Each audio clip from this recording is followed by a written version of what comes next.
It is the Sports Fix here on Flow FM, and let's have a look now at the NBA Finals, which are going on. Exciting times, particularly if you're a Celtics fan. I was pretty excited after Game 1, not so much after Game 2, but Game 3 pretty much going on as we speak at the moment. Jeremy Wohlfart, try and keep me grounded, mate. How you going? I'm not doing too badly. I'm sure you're feeling a bit up I'm and bloody down. nervous. I'm nervous. I don't know why.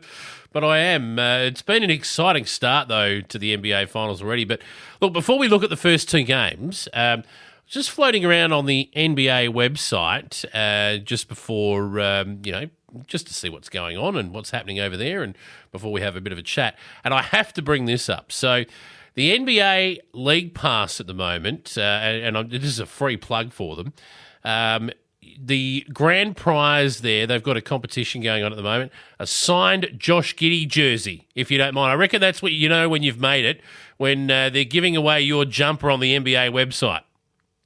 Well, he's very popular in the NBA now. I think they've seen the talent he's got, youngest ever triple-double scorer in league history. And there's no doubt if he was able to finish the season, he probably would have had a bit more in terms of accolades. But yeah, he's exceptionally popular, Giddey, and he'll be the revolving point around Oklahoma City's resurgence. So yeah, certainly from just a kid from Adelaide, Adelaide 36ers, now a big shot in the NBA. That's it. You can win that number 3 OKC jumper or jersey, if you will. You get 10 entries, apparently, by becoming an NBA League Pass subscriber. So there you go. I've just given them a free plug.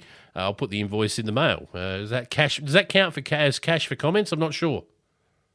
Well, you never know unless you ask them. If it does, then this might be our last show. But never mind. Let's move on and have a look at the Celtics versus the Warriors. Look, this, I think it's fair to say, this is the NBA Finals we wanted. Once your team's out, if your team's not going to play, I think you want to see the big dogs eating, and that's what we're seeing at the moment. Two absolute powerhouse clubs going at it. Very different clubs too, it must be said. And I think that always makes for an interesting matchup. These two clubs go about it a very different way.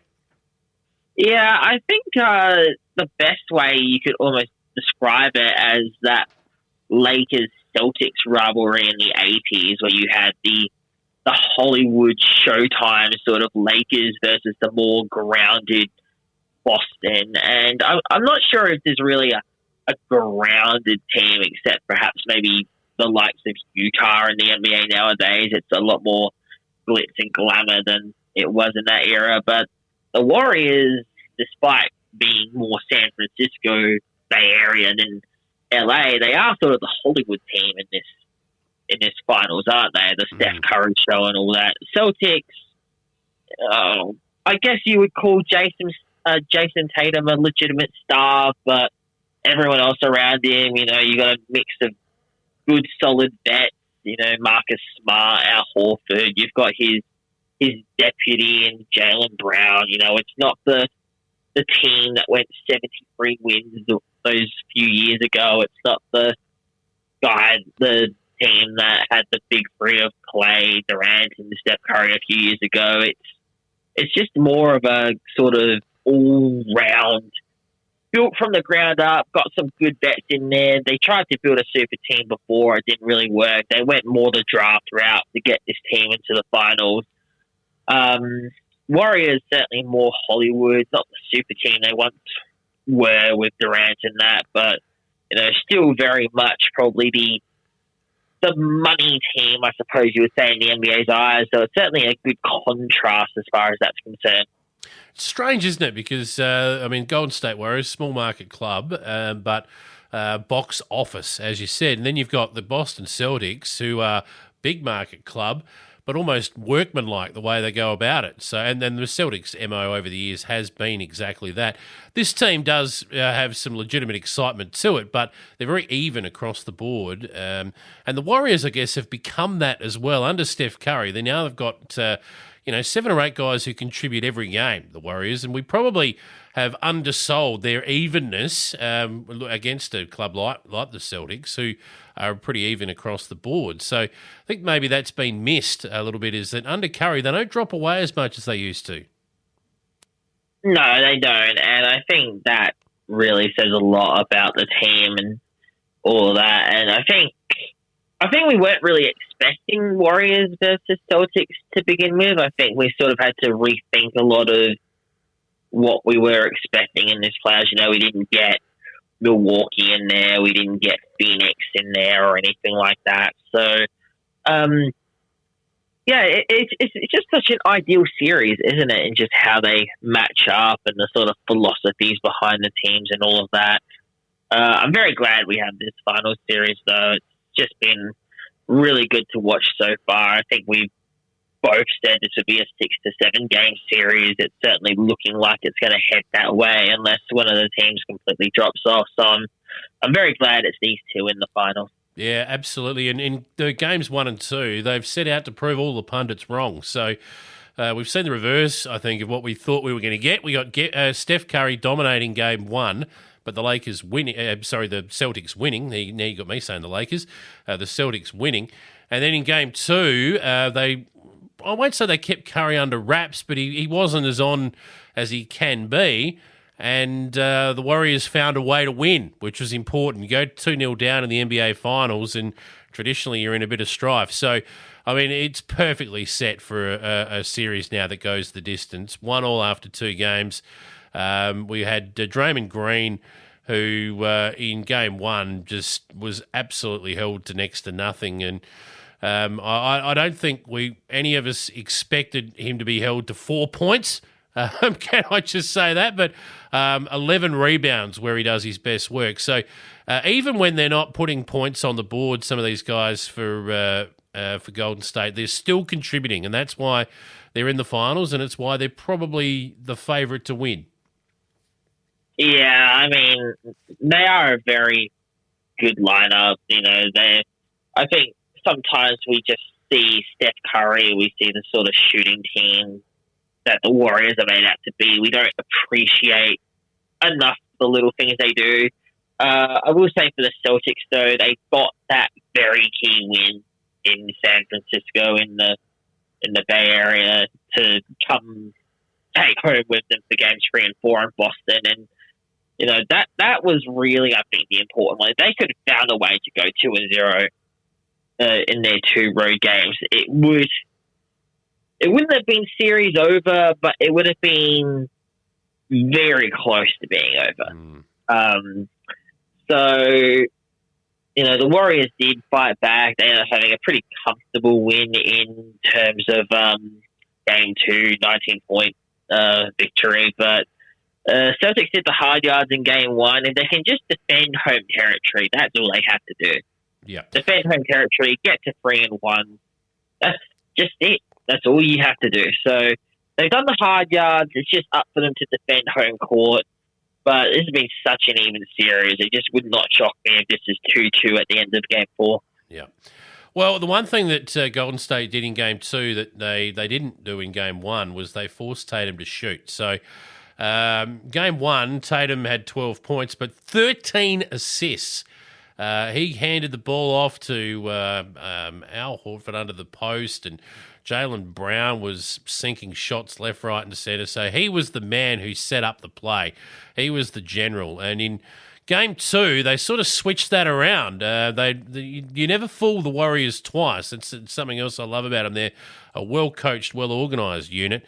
And, they forced him to shoot in game 2, and he put on a few points, Tatum, it must be said. 28 points he put up, but he went from, 13 assists in game 1 down to 3 in game 2, and they lost. So it tells you that they're on the right track in that regard, the Warriors. If they can make Tatum shoot and rather than distribute, then that's the way home for them defensively.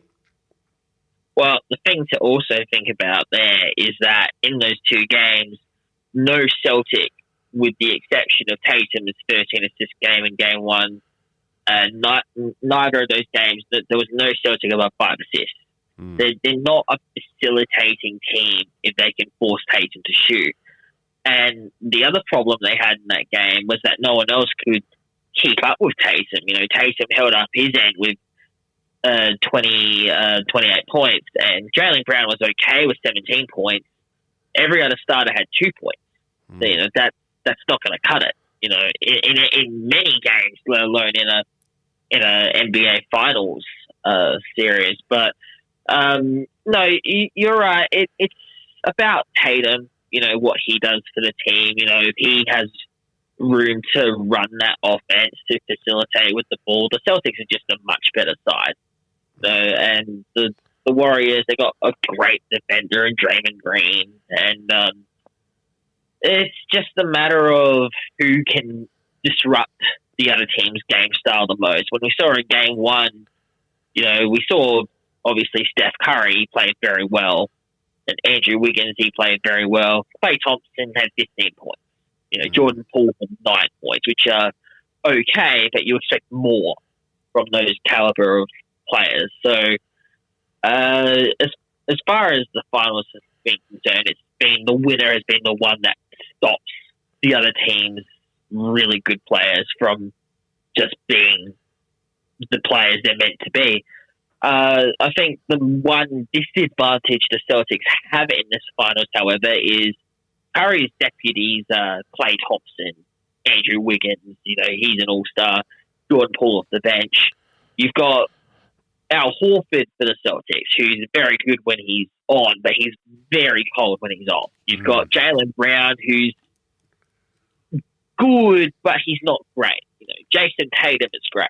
He's an all-NBA player. Jaylen Brown is good, but he's not really someone I would trust to put the team on his back if Tatum is held. Yeah. Robert Williams is Robert Williams. I think Celtics fans can say more than anyone the love-hate relationship they've had with him throughout his tenure in Boston. Then you got Marcus Smart. He's when he's hot, he's hot. When he's cold, he's very cold. It's more a case of I would trust the Warriors below their star players to step up more than Boston.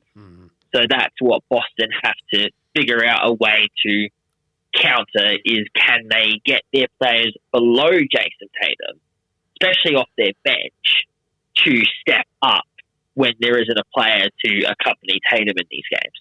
That's true. Derek White was the surprise packet of game one. He stepped up off the bench for 21 points in 30-odd minutes of game time. But again, outside of the distributor in Jason Tatum, that's where the Lions' share of their assists are coming from. So unless they run at the length of the court, that in game two seemed to be the only way they could score consistently is just through sheer brilliance. And that's not going to win you too many games at finals level, NBA finals level. You might cut up a Sacramento Kings or something like that playing that style, but you're not going to beat a Golden State Warriors consistently over 7 games playing like that.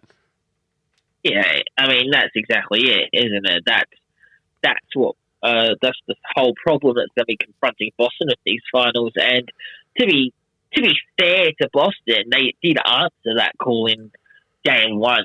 They were exceptional in game one. And in these finals, if you can just be good enough to win at home and have that one, possibly 2 really exceptional games away from home, that's what wins you the title. Yeah. They're halfway there. They've got that win. If they can hold home court now, then they'll win the finals. That's the end all and be all of it. They've done half the job already. So if they can win game 3 and game 4, they'll almost be home. That's pretty much the long and short of it for Boston. One thing they can't do is shoot at 37% from the field. Do that against Golden State and they will cut you up, and they did in game 2. So they're going to have to improve that. I'm not sure what their percentage was in game 1, but it was much higher than 37%, particularly when Golden State are going to go somewhere between 40 to 45 every time they play. They're just so consistent in that area. So you don't want to give them too many looks at it.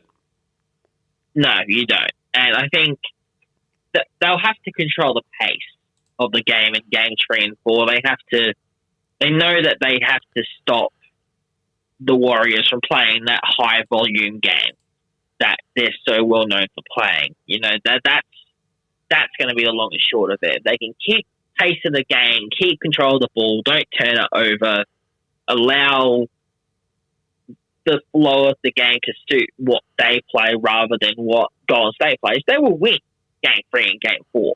Or at the very least, they will split it and be even going into Game 5.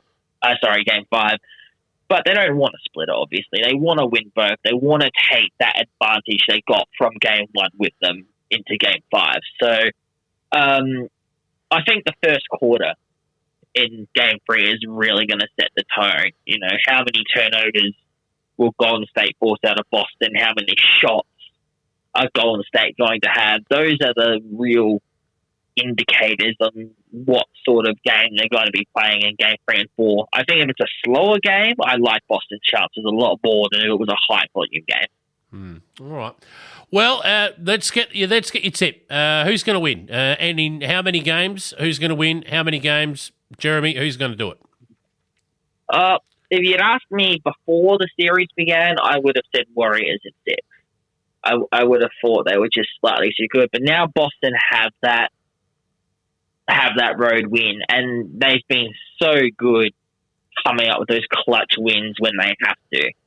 So I think they will defend home.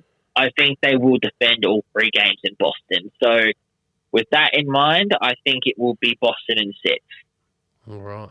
Well, I hope you're right. We'll watch on. We'll catch up again next week to wrap up the NBA season and talk about what's to come beyond that. But, mate, it's always great chatting with you here on the Sports Fix. Enjoy the finals, and we'll catch up with you again next week.